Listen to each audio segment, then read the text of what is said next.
many now around the world. The northeastern Indian was opened up today, this morning, near the Nepalese and Chinese border. And then in Serbia, Germany, and so many places, Stockholm, Helsinki. So it's exciting. The Budapest one is opening in 2 weeks, so it's spreading over Europe. And Lars, you were telling about Claude Flow. What's your experience That with was it?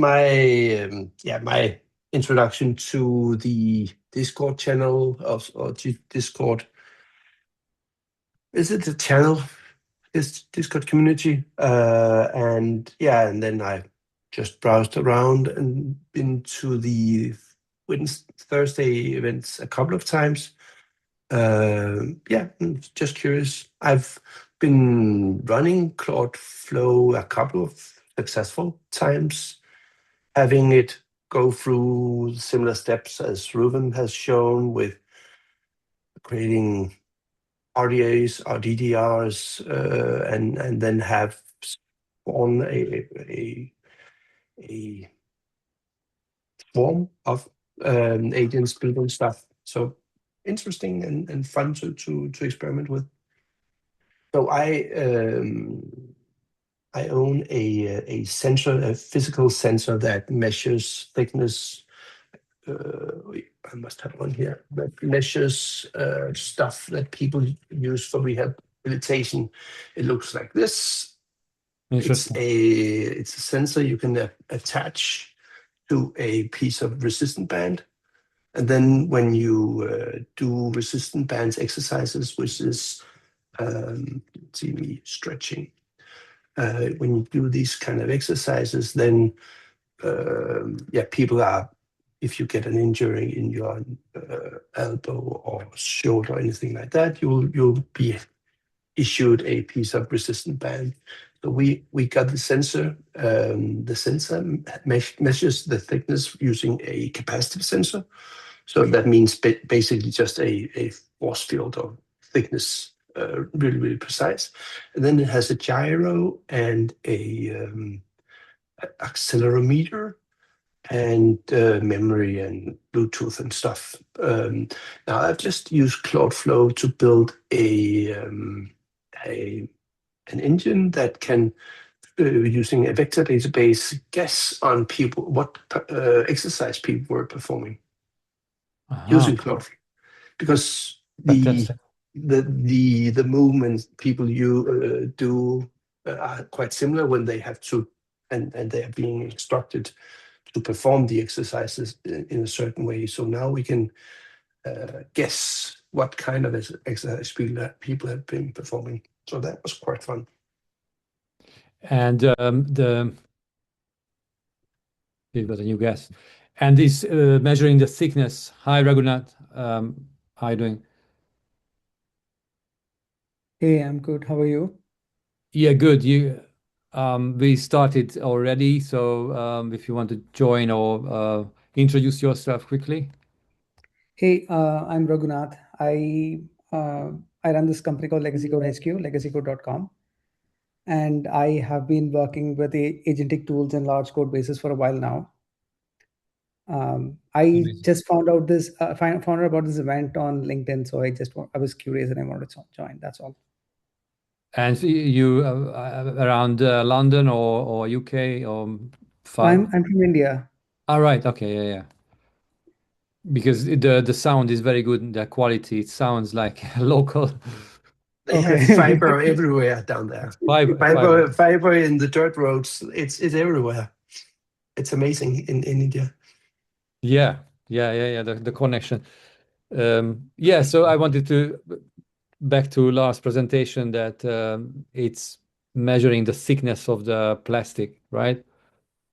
So it's not a presentation. That was just what I've been doing with Claude Flow. But resistant bands are the most used tool for rehabilitation in the world, really. And the sensor it's magnetic. So can I disable the Mondweep, hi. Yeah, so it's magnetic, and you can attach it on both sides of the band. And then once it's connected, you basically just measures the thickness. And now it measures in 20 hertz, meaning 20 times a second, and it does so with thickness and the gyro and the accelerometer. And then we use the data to figure out how much force that had been applied to the band. We count the repetitions that have been performed. We count the time and attention, all of the things that physiotherapists are interested in. So Right. Okay. You want to monetize it or sell it or somehow rent it. So people have an injury or something like that. They only need this thing for a month or two, and then it could be used elsewhere. That's right. Okay. Mondweep, can you hear us? Mondweep is the co-ambassador we are running the London chapter with. Hello there. Hey, all right. surprise guest. It's midnight now, so I'm just keeping my camera off, but I am watching it keenly, listening in. Yeah. Yeah, I'm in India at the moment, yeah. We got very, very new people from all around the world. Denmark, Lars, Ikenna from Halifax, but originally Londoner, and Ragunat from India. Mondweep is on the northeastern border now. Assam is. Yep, you got it right. So it's a very international crew here. And we don't have the core group somehow today from London, only myself. All right. But this was pretty interesting. Lars was using Claude Flow for a therapeutic hardware sensor. It's extremely interesting. It would be a stretch saying that I used Claude Flow for on the hardware, but I used it to analyze the data and build basically a rack system with vectors from the different repetitions, and then trying to recognize the patterns from new users' exercises, so we can guess what kind of exercise people have been performing. How did you do that? Sorry, I only caught the last bit where you said that you are getting the data from the physiotherapist or something, but I'm sorry, I was a bit late, but I missed how you. No worries. So it's basically a small sensor. You can see it in my hands. It's attached to a piece of basic or standard resistant band like this. Now it measures the force that I apply to the band. And then it has a gyro. It has a accelerometer. And so basically 7 sensors, if you count XYZ for both of the accelerometer and the gyro. And then, it has a Bluetooth radio in it. It has memory. It has big battery. That's most of it. And we connect it through basically just an iOS app or an Android app that connects to the data, collect the data from the sensor, push it to the cloud. Cloud analyzes the data and push the results back to the app. Where is the Claude Flow angle here? Did you exactly? Yeah. That was why I use Claude Flow to build the analytics engine. Okay. So explaining in plain terms what it does, how it works. This is the data packages, and then parsing the data, and then building the analysis, figuring out the data is quite, or it can be, there's a lot of noise in there that needs to be moved, and then you need to find the repetitions in the data stream and figure out if the data, the different repetitions match other people's repetition, and then come up with an estimate of what kind of exercise you have been performing. Is the hardware proprietary, or is that something that you could share with us? Like, for if we want to attempt something ourselves, would we be able to secure this hardware? I think the hardware itself is quite basic. It's very old, so that's one of my challenges. We need to upgrade it with. You can't really buy the components anymore. What we have in the company is basically the patent on the ability to measure thickness on resistant bands, or the patent is wider than that, but that's the business of Bence. I guess many people can build these things. We just did. Love it. And is the tech stack more like, is it Superbase, or like, is it a general RDBMS database that you have in the back end, or something more specialist? So I have a day job where we use PlanetScale. So I basically just use PlanetScale's Postgres offering, which is quite new. And they enable us to use the pgvector thing, which is similar to, well, it's not similar. It is basically just an extension that has vectors inside of it that enable you to do the cosine searches, etc. So, and rehabilitation you mentioned before that is useful. So the self-learning capabilities of rehabilitation would be nice, but I didn't want to have the additional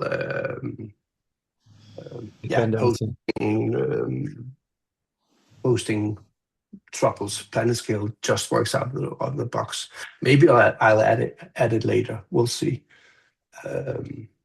Nice. And anybody else has tried any of the foundation open source software, Ikenna or Ragunat? Open source software in terms of? Yeah, so mostly Ruben is maintaining a few repos, like the mentioned Claude Flow, and then Nexus, rehabilitation, and a few others. If you have a chance, try out, because the new Claude code, the Opus 4.6, the Agentic, the methodology is exactly that, what we've been doing with Claude Flow, and it's quite futuristic. So Claude Flow, is this the orchestration tool that I'm looking at? RubeNet / Claude Flow? Yeah, exactly, the orchestration layer on top of it. It's been running for more than, I think, for a year now. Okay. And it's a very good product. If I were to summarize Claude Flow, it's gone through an evolution, Ragunat. Started with this time last year, we were in Spark land.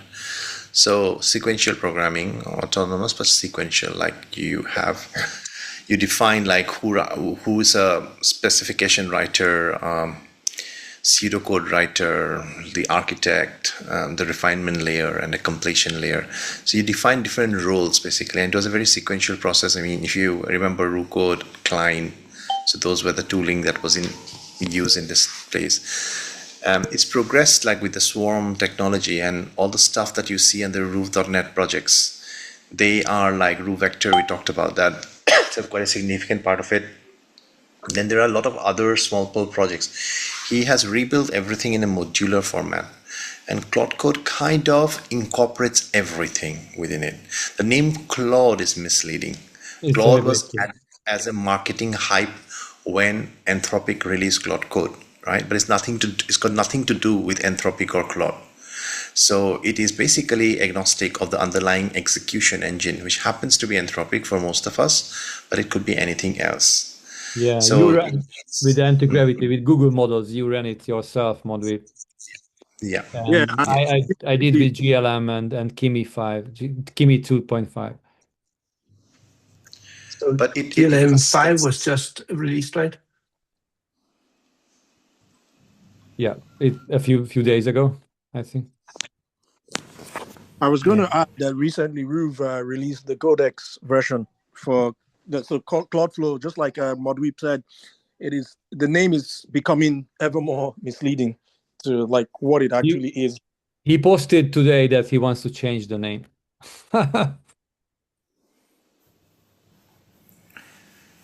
So, I mean, what are you up to, Ragunat? Have you kind of built something, like anything you want to share, what you've been building? Just give me a moment. Okay, so I've been on to something. I've been building a tool called Clarity. Can you folks hear me? Yeah, we can hear you. Yeah, so this happened about a month ago.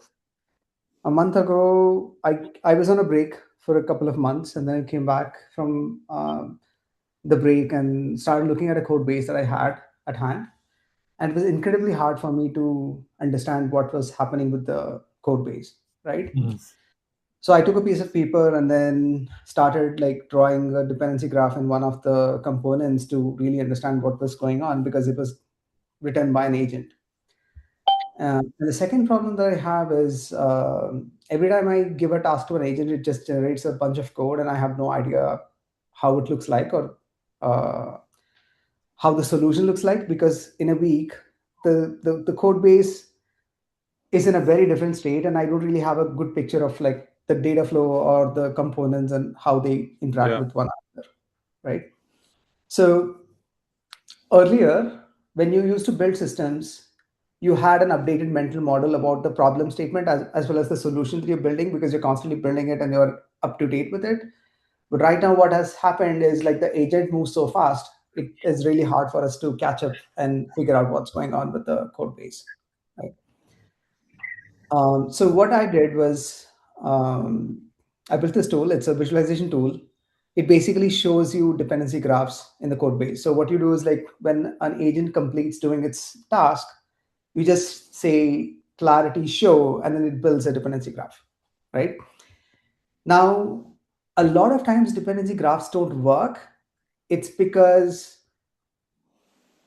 it's one, a scoping problem, because you don't really know how much of a graph that you should be looking at, right?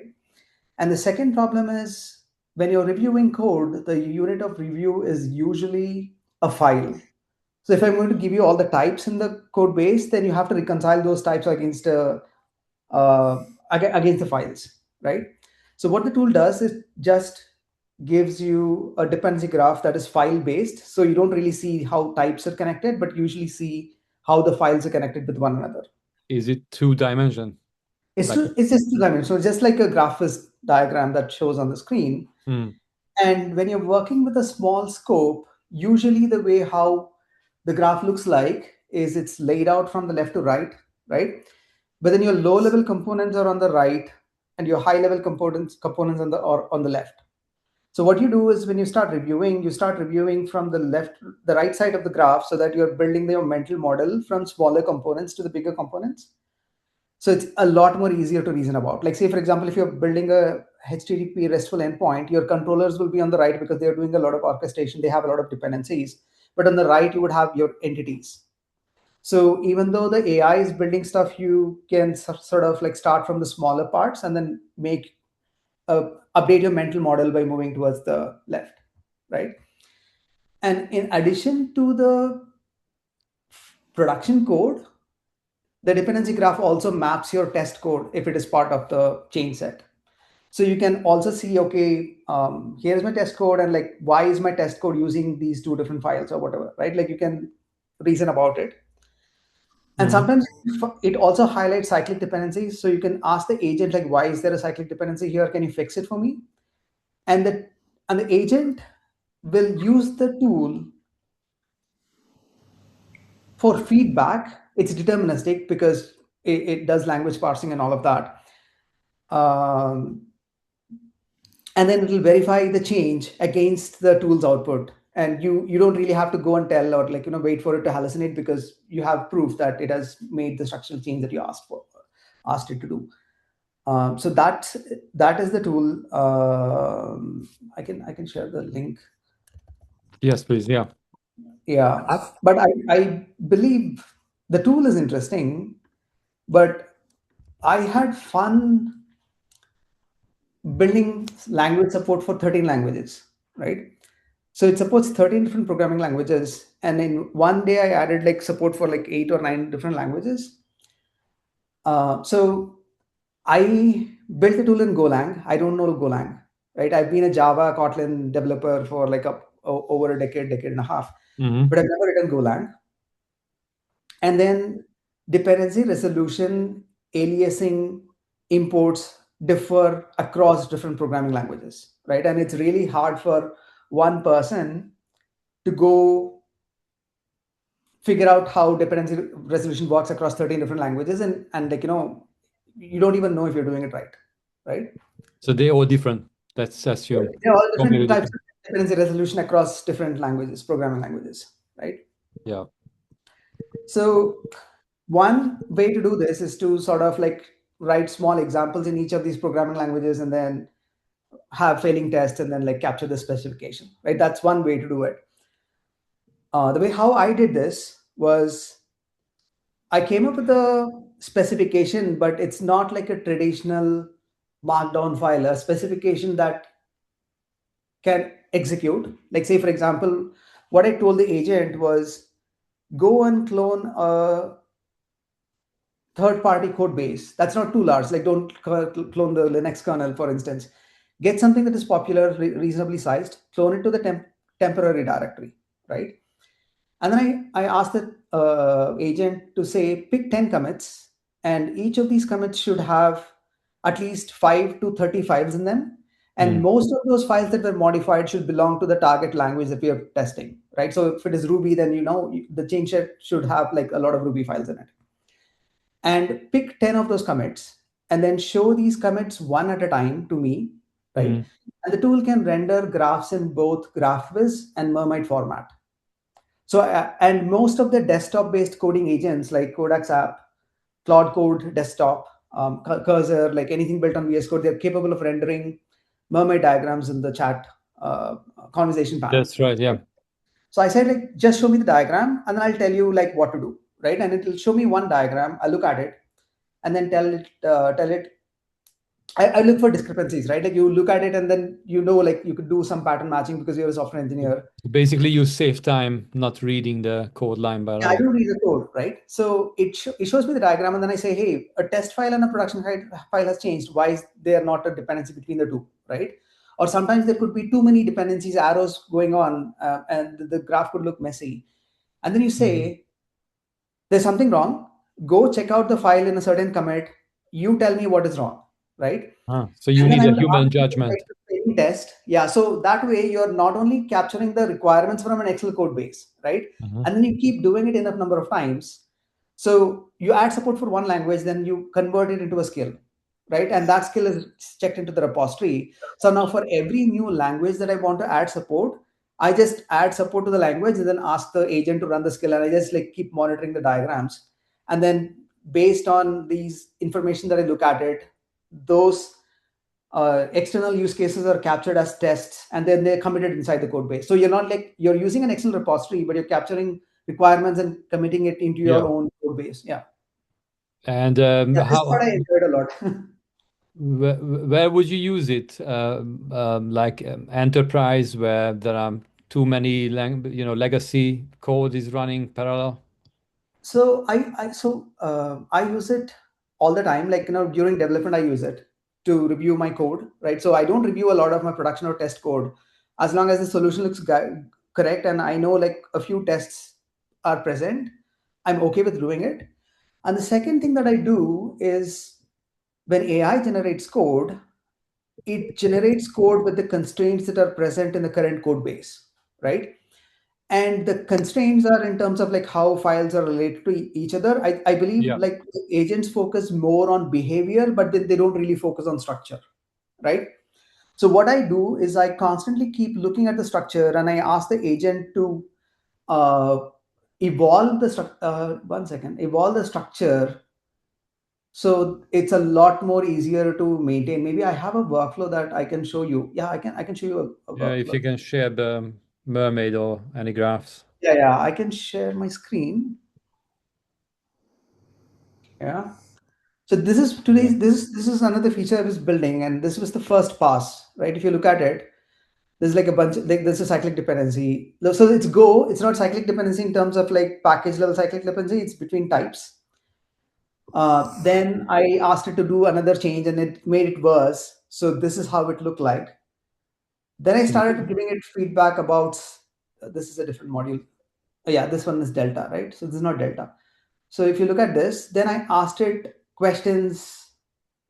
Sorry, this one. I asked it questions about relationships between various components, and it started slowly rearranging them for me. And my queries would always be about the direction of the dependency and the responsibility of each files in the solution. Right? And that's why you call it dirty there, because it's Yeah, on the top correct. left. Correct. And sometimes they also had a lot of abstractions, and that's one of the reasons why you sort of see these cycles, because you're jumping between files. But then one of the things that I do is surface these hidden dependencies and then pull them out one after the other. And then eventually you see the graph evolving in a way that makes a lot more sense, and the dependencies are flowing in one direction. You have enough tests to cover your regressions. Sorry, right? So this is the structure we ended up with. Even though the graph looks slightly bigger, but the responsibilities are more clear, and the data flow is more clear compared to this one. And this is where the AI started. But then you just like talk about the diagram, and then you eventually end up here with the behaviors maintained and intact. Okay, cool. Some noise coming from somewhere. Yeah, this is pretty cool. And how do you imagine the future of this? You open source it or monetize it? So I've shared the link with you. So it's open source. Got it. Yeah, in the chat. Yeah. I've spoken with a friend of mine. I got on a call with a friend of mine yesterday, and he was like talking about a few ideas. And in my mind, the way how I see a lot of people solving software engineering problems, a lot of people are solving it from the top down. They're like, okay, like how do we adopt it at an organization level? Like, how do we do, like, how do we cover the entire SDLC, right? Yeah. And I think like a lot of coding agents are on the other end, like they're trying to solve it from the bottom of the problem statement, which is like too close to the engineers. But I think most of them are text based right now, right? So for example, there isn't a tool that can reliably change structures, right? Like you don't really know like how, like LLMs are not capable of doing that yet. Even if they do, they're going to burn a lot of tokens. But Sanity is a tool that actually gives you exact feedback about the structure, right? And I heard Michael Feathers talking about projections. So basically, one is either you take the code and then you convert it into a different form, or you take something like, say, for example, a test matrix and then convert it into code. So projection can happen either ways, right? And I see a lot of possibilities if you start building small tools that can do projections. Manipulating and evolving software can be a lot more accurate and more trustworthy. So my idea is like you start building like a lot of these kind of small tools that will help you get there. Like a personalized micro apps. Yeah. Yes, personalized micro apps, and sometimes you may have to build them for your own code base for your own domain. So that could also happen. But I think there's like a lot of possibility here. Like say for example, there's one more idea that I have is you have a test file that we are reviewing these days, right? So test is something engineers tend to review. But what if we take test files and then convert it into a test matrix? So you have the test name as the name, and then you have the inputs and the assertions. So a table is a lot more easier to review than actually reviewing the entire test file, right? So you could generate a tree sitter selector that goes through this tool, and takes a test input as an output, but then it can deterministically produce a markdown file that will let you look at these, right? So it's just one small focus tool, but it helps you make the process a lot more easier, reduce the cognitive load for engineers. So you don't have to look at tests, but when a large language model gives you a projection, you're always still questioning whether it's right. Yeah. But if the projection comes from a small deterministic tool, then you become a lot more confident with reviewing the code base. So projection is something that I'm very interested in. Like, say, for example, taking a test matrix and then converting it into code, which you will be a lot more comfortable if a deterministic tool did it for you than an LLM. So I think like there is a lot of possibilities for an ecosystem of these smaller kinds of tools. And Sanity is one such discovery that came out from my own pain of building and maintaining software with large language models. Cool. We've got a new visitor member, Orshi. If you can introduce yourself. Hi, welcome. You are on mute anyway. I've got a question for Ragunat, if I may ask. So, I mean, I think you touched upon the deterministic nature and more of a bottom-up nature of, I guess it's someone who really wants to understand the impact on the go, right? I want to relate that have you, like Agentic QE, the one from Dragon, have you had a chance to, have you come across What is it the called? tooling? Okay, let me show you actually. Yeah.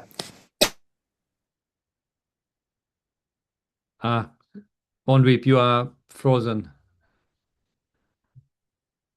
Crashed. Anyway, I sent him a message.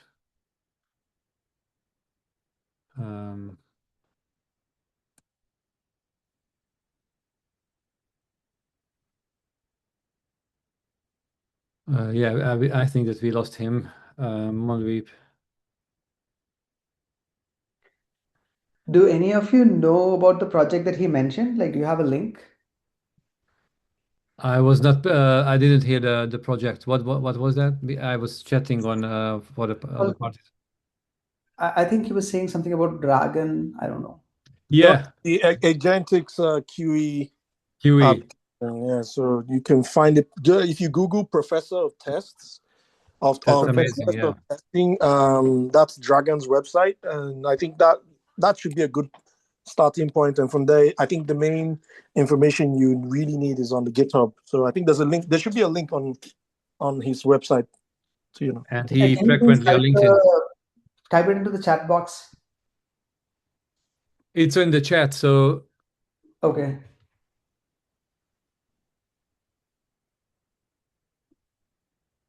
Professor of Testing. yeah, the recording. Okay, Mondweep is back. Okay.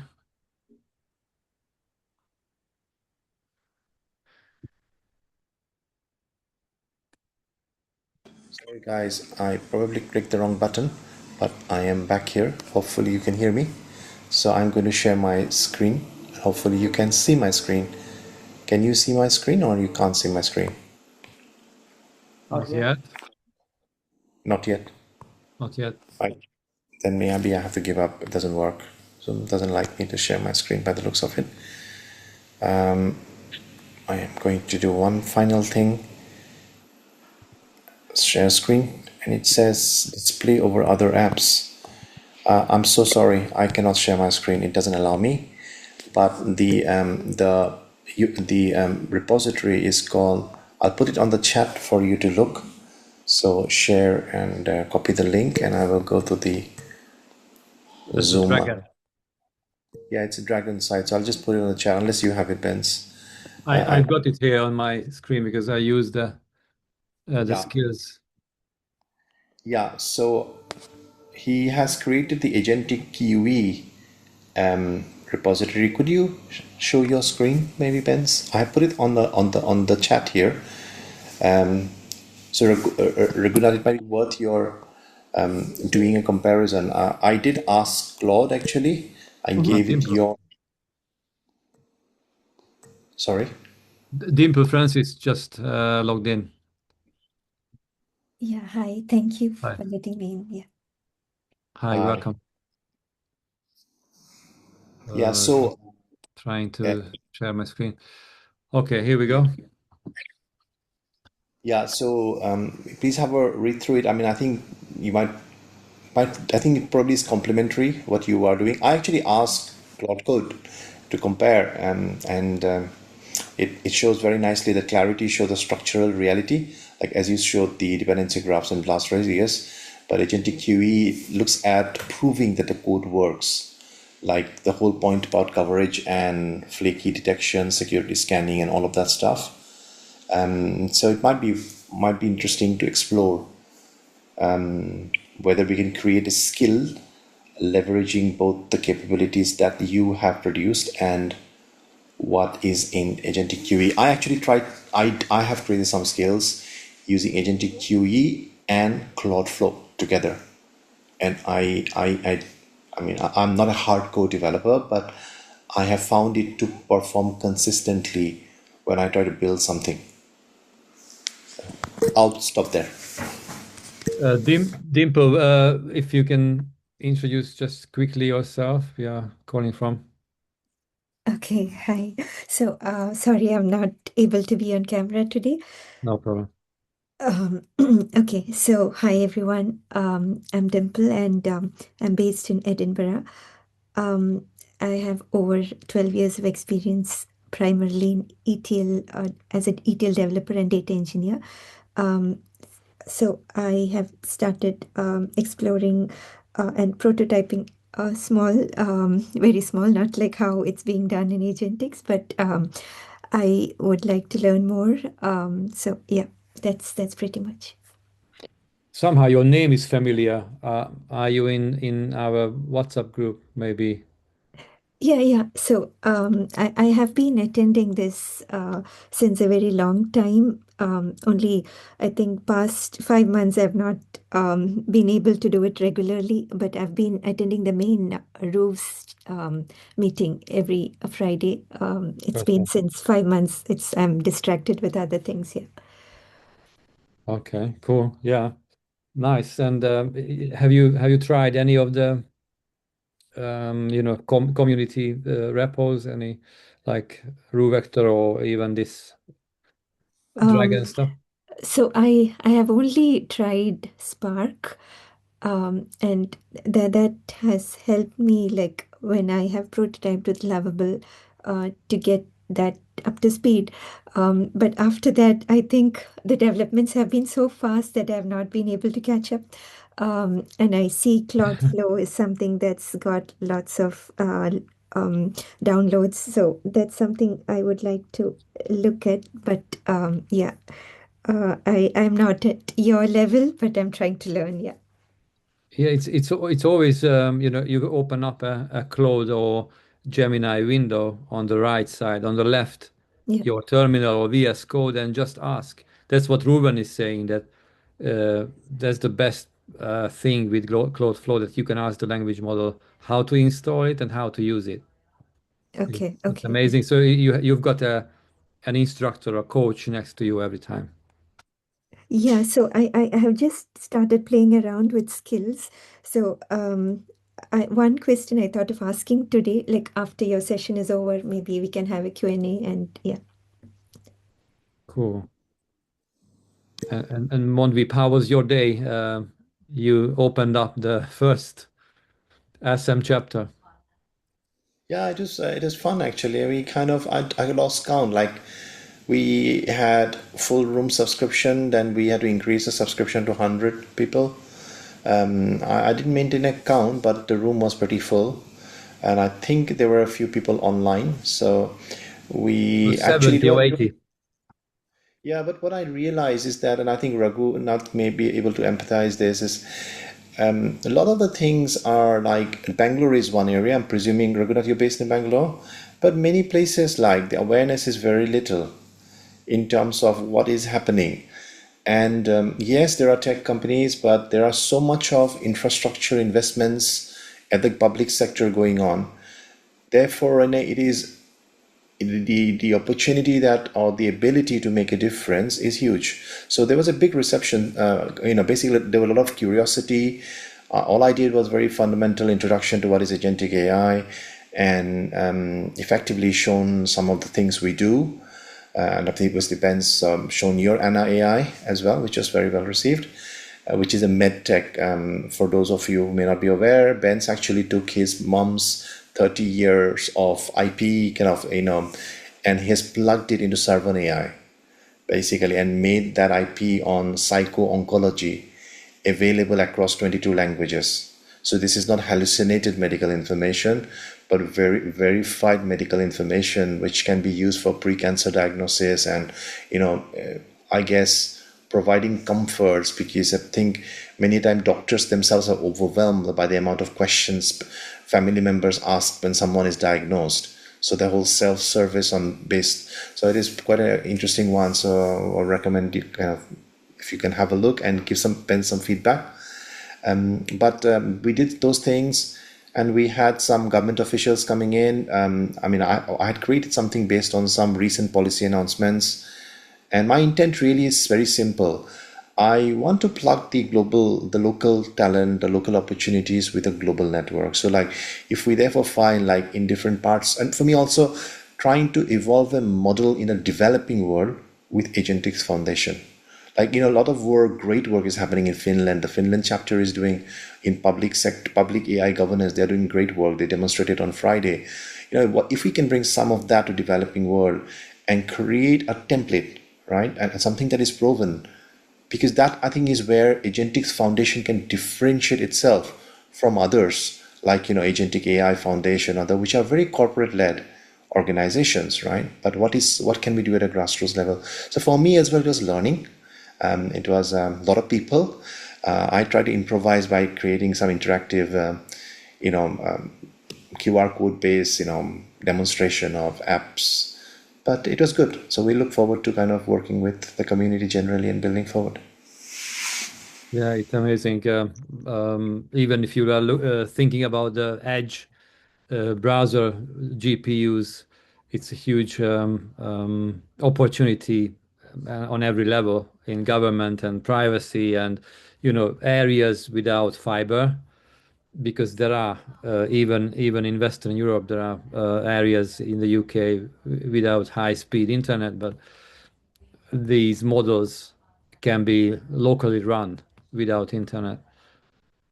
Or you think about the healthcare, you can run Claude Flow or similar orchestration layers with smaller models without actually connecting to the US Big Four or the cloud providers. And this is a kind of a sensitive topic now.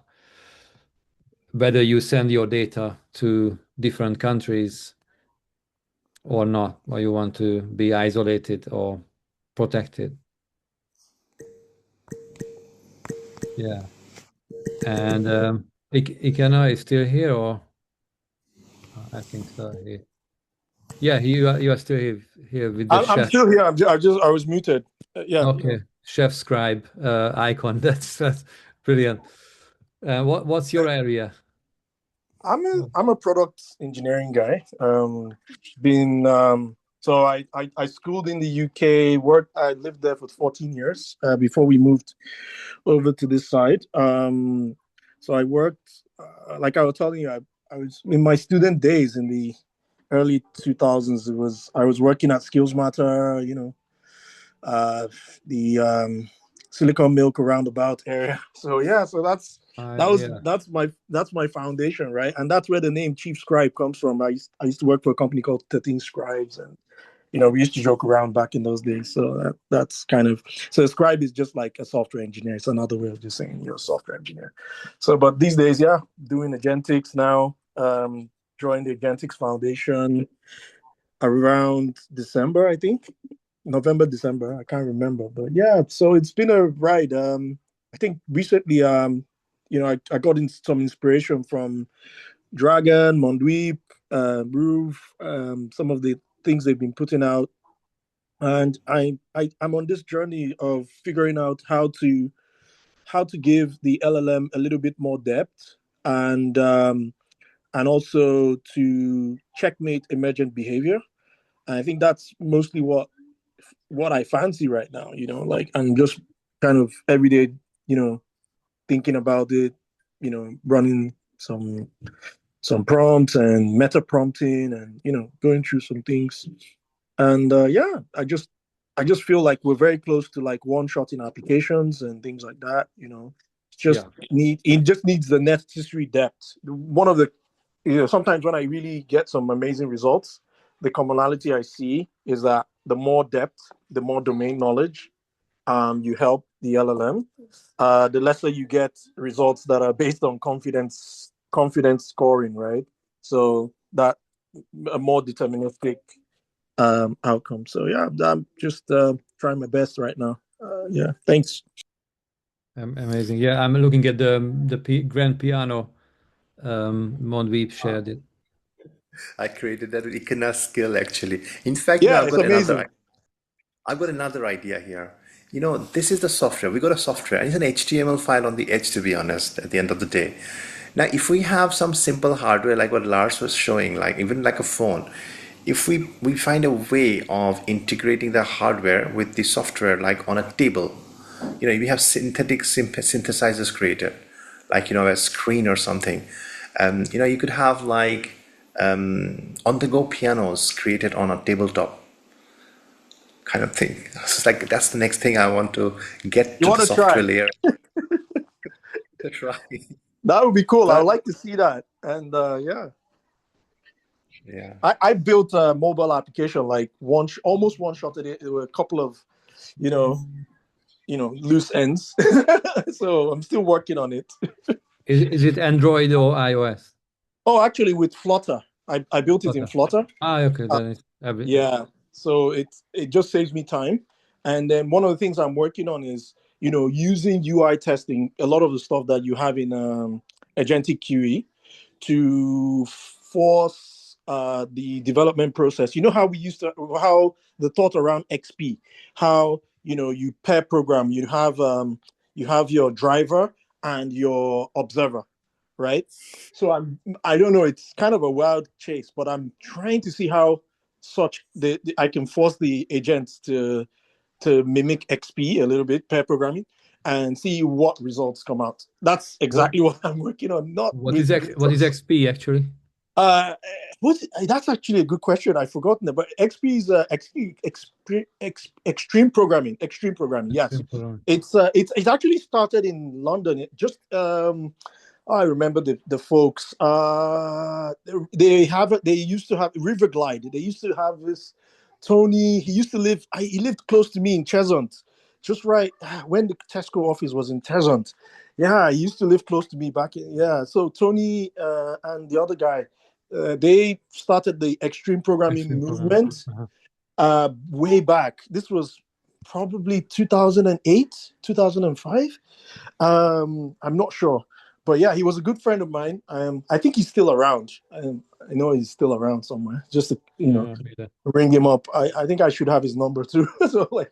And do you have the skill in a repo? Dimple is asking. So I called it Forge, and it's still growing. It's in my. I'll put a link to it in my in the chat. So yes, yeah, please. if you find any problems. It's there. I mean, if you look at the bottom of the, if you open the grand piano, you'll find the Forge at the very bottom. Yeah.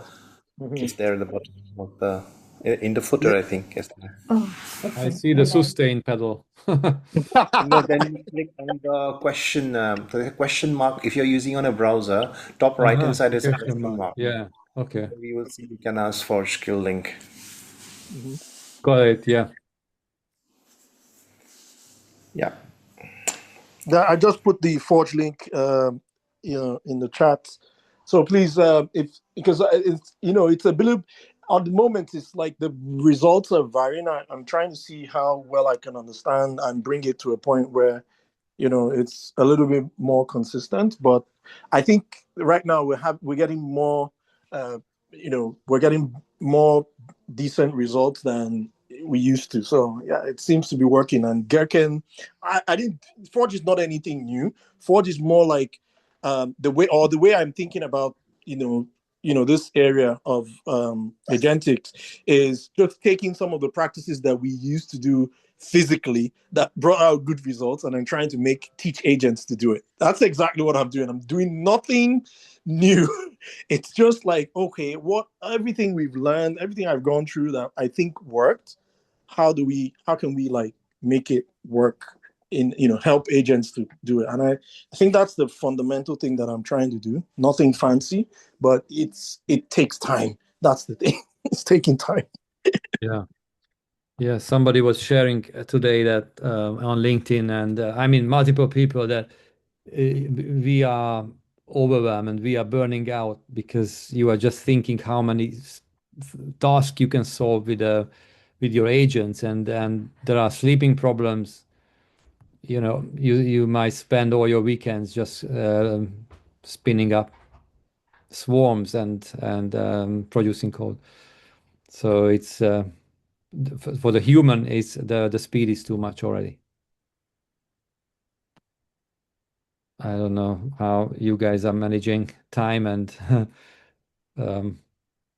work-life balance while in Agentics. But it can be that we are in a bubble. Few people in the world are interested in Agentics development and research, and the rest of the world, they don't really care. I don't know. For me, it seems an illusion that everybody, hundreds of people around me, is just speaking about Agentics development, but it might be just a bubble that we anticipate. How do you feel if you are stepping outside family or friends, or just the street, shops? Are these agentic flows around, or people are not aware of it? I think like some people are even against using AI in software development. So most of the people that I speak with are pro AI, but a majority of the population, they're not doing agentic. They still don't trust AI, and they still use autocomplete a lot. So that's majority of the developers in Bangalore that I've spoken with. Some of them use agentic workflows, but I've not seen the workflows. I'm more interested in like pairing with someone and then learn from them on how they're using it. There is some adoption on the vibe code side of things. So I met a non-technical founder, and he showed me how he uses ChatGPT to give it a prompt, then generate a PRD, and then takes that and gives it to another tool called Emergent to build an entire application. But then the strange thing is, they are a lot more confident and bold when it comes to approaching these systems, and we are a lot more pessimistic as software engineers. So that is one thing. And then yesterday I spoke with someone from Europe, and that person was like super against AI. 20 minutes into the conversation, we started talking about something else because he was like very pissed off. I don't know, like his view was very different, like about energy consumption, rich people becoming richer. That's the And media yeah, kind of yeah, agenda. yeah, Exactly, yeah, that's the brainwash a little bit to be yeah. for it to be. Yeah, so that is the first person I had a conversation with who was like visibly showed distress and a lot of rage towards AI. So I had to shift the conversation from AI to something else. Yeah. Uh, Yeah, but yeah, but it's proving in every level, healthcare, making healthcare cheaper and more democratized. So many positive sides of it, without a doubt. So it will change. And yeah, there was one thing on my mind. Uh, Anyway, yeah, it was very interesting conversations, guys. So thanks for that, everybody's input. And What do you think, or in your neck of the world, what's happening? I don't really see people being very aware of what is happening currently. I run a tech department in a small startup with 35 people, and I've tried to introduce many things. I found a tool called superconductor.com. You should look it up. It's quite clever. It does. It spins up your code base on VMs, and then you can write some startup scripts. You can provide ENVs, etc. But this enabled me to get my marketing people and product people and non-tech people involved in trying to build features. So we would connect Superconductor to Slack, and then they could basically from Slack define a feature or something they wanted to try on top of our code base. And this led me to not have the crazy amount of lovable clones or Replit clones or V0 clones or whatever. Now they are running their experiments on our code base with our components, our designs, our theming, etc., which makes the result and the experiments much more relevant, which was a huge win. Still, and really, all of them, they just start from whatever is in our development branch at the moment and spins off from there. And then I've made a big point of just getting people to accept that this is just disposable experiments. We'll probably never merge it back into our source code, but we'll take the result, we'll take the learnings, we'll take some of it, but we'll enable them to experiment in our existing world, and that leads to less crazy verbal demos. This is the key. Yeah, well, it has been really helpful. I'm sure you can build similar stuff if you yourself really, but Superconductor was just a clever tool where someone went quite far. They provide an iOS app so you can chat with your VMs running different clones of your code. And you can chat to it through Slack, and you would have to spend some days to build these things to get it up and running and working. But I'm not sure if that was a real good answer to your question. But that's what I'm trying out. What I'm experimenting with, and how I. That's a pretty cool use case, and these kind of stories should be on every channel. You know, the positive side of AI rather than the I'm sure if you work in just a small company, you will see people experiment with ReZero or Replit or Lovable or whatever. There's so many different tools where they can get to 80% of or maybe even 90, but they probably can't finish all the way because it needs to be combined with something else, or they need auth, or they need a database or something like that.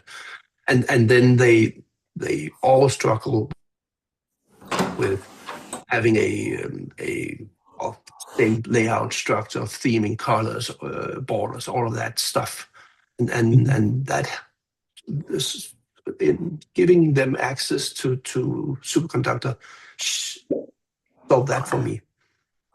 Okay, very interesting. Yeah, I just had E2B dev. Maybe for you guys, it's interesting to try. Very nice concept. Disposable virtual machines just for agents, and you can control them from your environment, Codex or Cloud Code. All right, so we are at the time, 1 hour. If anybody is interested, please sign up on Luma or on LinkedIn, and let's keep in touch, and then come whenever you have time to discuss, because the technology is changing. Maybe in a month's time, we're gonna have a totally different tech stack, or in a 6 months. I'm sure we will. Nice to meet you guys. Nice Have a to good meet evening, or Thank day, you. or morning, or whatever. Bye. All right. Bye-bye. Nice catching up with you folks. Bye. Okay, thank Bye-bye. you. Thank you.